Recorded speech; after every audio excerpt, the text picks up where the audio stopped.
Mental health days are now an excused absence in Oregon schools. The new law is one of the first of its kind across the country. We asked local districts what they're doing to keep up with a growing need to address mental health. Our Olivia Leveda joins us live in the Clean studio. And Olivia, you headed on over to Copperas Cove ISD to get some insight. That's right, and they let me know when it comes to promoting mental wellness, students and staff work to get ahead of the problem.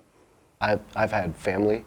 My cousin has actually taken her life due to suicide. Suicide prevention is super important because we're seeing an alarming increase in suicidality in young kids. And what we want to do is be proactive. We don't want to be reactive. It's important to check in on our children. It's important to communicate with them, to have them feel connected to the individuals that they see every day at school. And the loss of a loved one inspired Elijah Dela Cruz to make a difference through the Copperas Cove chapter of the Distributive Education Clubs of America, also known as DECA.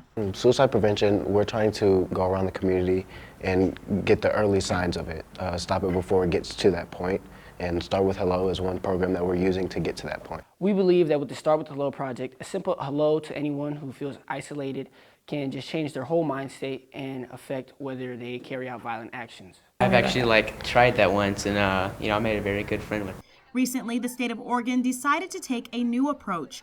Oregon will allow students to take mental health days just as they would sick days, expanding the reasons for excused school absences to include mental or behavioral health under a new law.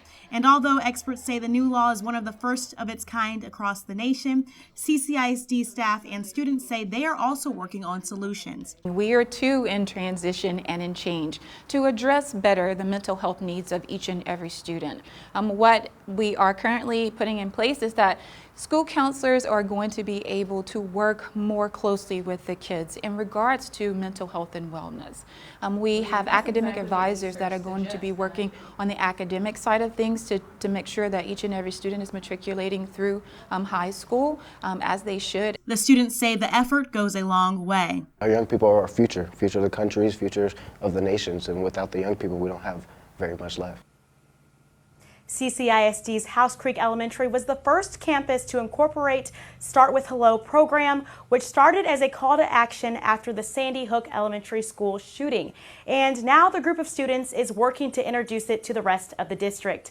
In Killeen, Olivia Leveda, Central Texas News Now. So important, Olivia. Thank you. The most recent numbers show that in Texas in 2017, more than 3,000 deaths were caused by suicide. And of that number, 311 of those people were between 10 and 19 years old.